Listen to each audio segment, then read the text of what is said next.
안녕하세요. 오토기업 김정민입니다. 시동 꺼짐 문제가 걱정되시는 분들 많이 계시죠? 얼마 전에 벤츠 S클래스 580에서도 시동 꺼짐 문제가 상당히 큰 이슈가 됐었습니다. 이보다 한 2년 전쯤에 BMW는 카페 차원에서 난리가 난 적이 있었습니다. 이건 정말 장기화되고 이 시동 꺼짐 문제 개선이 안 돼서 몇 개월째 고생하시는 분들이 한두 분이 아니었어요. 벤츠, BMW, 아우디 뭐 다 시동 꺼짐 문제 안 겪은 브랜드가 없어요. 현대기아를 비롯해서 거의 모든 제조사들이 다 시동 꺼짐 문제를 겪었습니다. 그런데 저희들이 시동 꺼짐 문제와 관련해서 벤츠, BMW 막 시끄러울 때도 그 문제를 딱히 다루려고 하지 않았던 이유는 엔진과 변속기, 이 메커니즘 기반의 파워트레인이 전기전자 제어로 완벽하게 제어가 될 수가 없습니다. 그럴 수가 없어요. 구조적으로. 문제가 일어날 수 있다는 걸 저희가 우려했고 예상을 했었습니다. 그리고 저희가 주목한 건 소프트웨어적으로 이런 문제가 발생했을 때 어떻게 개선되느냐. 이걸 뭐 배째라고 하느냐. 아니면 신속하게 소프트웨어 업데이트를 하던 관련된 문제를 해결하던 얼마나 신속하게 이 문제에 대응하느냐. 이제 그걸 많이 지켜봤었죠. 대부분의 시동 꺼짐 문제들이 뭐 시간이 좀 빨리 해결된 모델도 있고 오래 지체한 모델도 있고 결국에는 해결이 됩니다.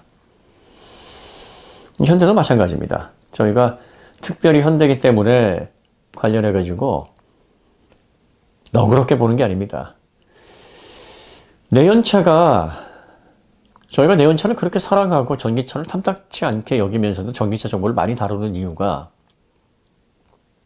여러분들이 자동차의 기능이 많아지면 많아질수록 이제 내연차와 이별을 하셔야 됩니다. 지금 내연차는요, 누더기 같은 상태예요. 한마디로 말하면 누더기 같습니다. 이렇게 말씀드려서 엔지니어분들에게 정말 죄송합니다. 얼마나 피땀 흘려서 자동차를 만들어내시고 좋은 결과물을, 좋은 상품을 만들어내시기 위해서 애쓰시는 거 너무나 잘 아는데 애시당초 내연차는요, 전기전자 기반으로 설계된 그런 파워트레인이 아닙니다. 기계장치예요. 그 기계장치에 상업적인 요소 때문에 서로 경쟁을 하느라 전기전자 제어가 들어간 겁니다. 연비를 좀 높여야 되니까 같은 배기량의 출력을 더 강하게 만들어야 되니까 하나라도 더 편의 기능을 넣어야 되니까 전자기능이 그래서 들어가기 시작을 했고 엔진의 점화 타이밍, 연료량, 밸브 타이밍에서 깊이까지 이제는 변속기와 묶고 또 인포테인먼트와 엔터테인먼트와 자율주행 보조와 모든 것들이 다 연결돼서 지금의 형태가 이루어진 건 경쟁 때문이죠. 서로 좋은 상품을 선보이기 위해서.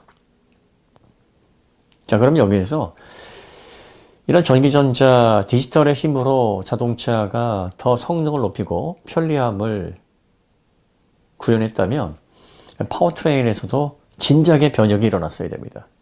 파워트레인도 디지털 제어에 맞는 전기 모터가 진작에 들어왔어야 되는데 전기차가 그동안 여러 번 대조가 될 뻔했어요. GM의 EV1 94년, 95년 이때 아마 예정대로 GM이 차를 수거하고 폐기하지만 않았어도 전기차는 거반 GM을 중심으로 30년간 발전을 잘 해왔을 겁니다.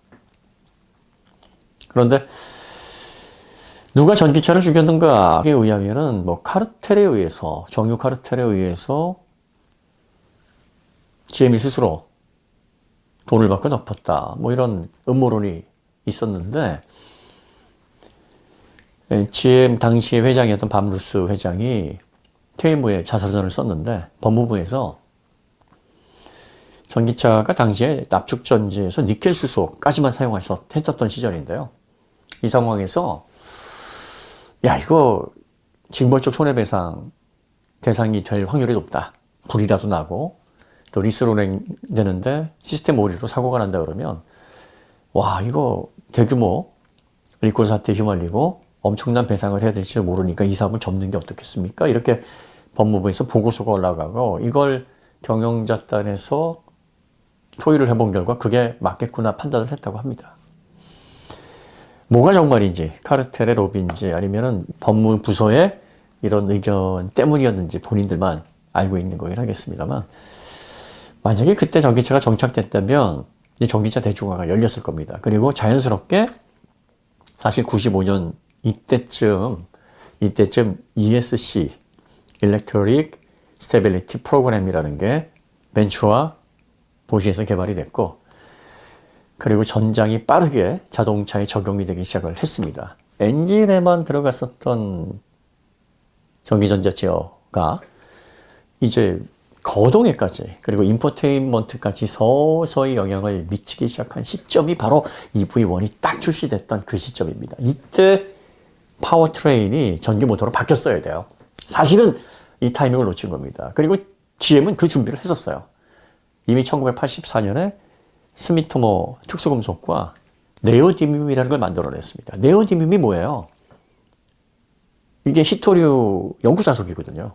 퍼머넌트 마그넷, 싱크로너스 모터, PMSM, 동기형 모터가 이 네오디뮴 연구자석이 들어가야 만들어집니다.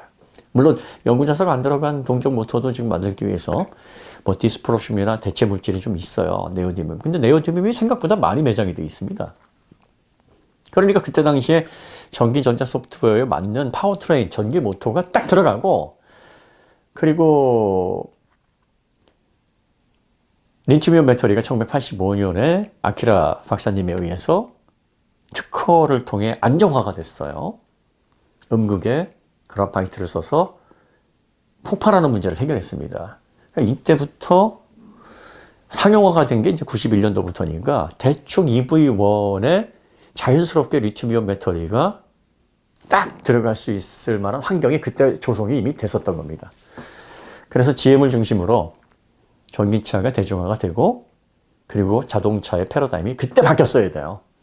그러면 지금과 같이 내연 자동차에 맞지도 않은 전기전자 제어로 기계장치로 130년 전에 개발된 그 컨셉을 이제 디지털 신호를 집어넣어서 컨버팅을 하는 거잖아요. 아날로그 신호를 디지털로 컨버팅을 하려면 그 신호 간섭에 따른 노이즈가 이거 제어할 수 없을 만큼 발생합니다.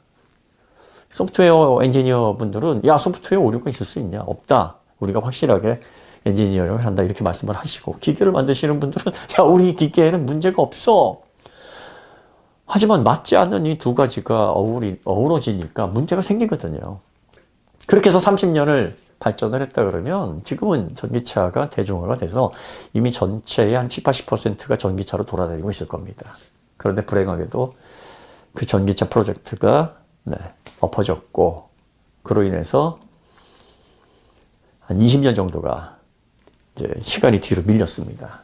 그러니까 앞으로 전기차 시대가 본격적으로 오려면 한 2030년 이후 2035년 정도는 돼야 됩니다. 그리고 마침 2035년에 내연차도 퇴출되게 돼 있어요. 그러니까 앞으로 10년간은 혼란스러운 과도기적인 제품들로 소비자들이 예전에 없었던 어려움들을 좀 겪게 되실 겁니다.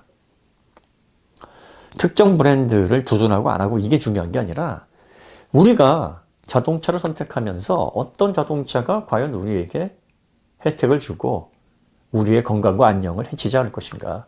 우리의 선택이 우리에게 당황스럽거나 위험한 어떤 상황을 만들지 않도록 우리가 어떻게 잘 선택할 수 있을 것인가 이 부분에 집중하셔야 돼요. 마트에 가서 여러분들이 두부 하나 사시더라도 이게 유전자 변형된 두부인지 아닌지 꼼꼼히 보시잖아요. 왜 3, 4천만 원, 5천만 원 자동차를 사시는데 공부를 안 해도 된다고 생각을 하십니까? 그 공부가 책 펴놓고 하는 공부가 아니에요. 적어도 이 브랜드의 이 상품이 괜찮은가? 안전한가? 믿을만한가? 이거에 대한 연구를 해보셔야 됩니다. 자, 그랜저에서 그 결함 사태가 많이 발견되고 있는데요. 거의 다 소프트웨어적인 문제점들이고 시간이 가면서 하나씩 잡을 수 있는 그런 결함들로 보입니다. 그리고 저희는 그랜저 추천을 했는데 그 추천했었던 그 스탠스에는 변화가 없습니다. 그 가격대에 그 정도 상품성을 가지고 있는 내연차는 현재까지 그랜저보다 더 좋은 상품성을 보여주고 있는 차는 저희는 없다라고 아직도 생각을 하고 있습니다. 마침 결함이나 리콜이 걸려서 이걸 빠르게 해결받아야 되는 그런 위치에 계신 분들, 상황에 계신 분들에게는 정말 심심한 위로의 말씀 드리고요. 그리고 뭐 결함 부분까지 저희가 예상할 수는 없었습니다만 이런 위험성에 대해서 미리 경고를 해드리지 못한 그 부분에 대해서는 정말 송구스럽게 생각합니다.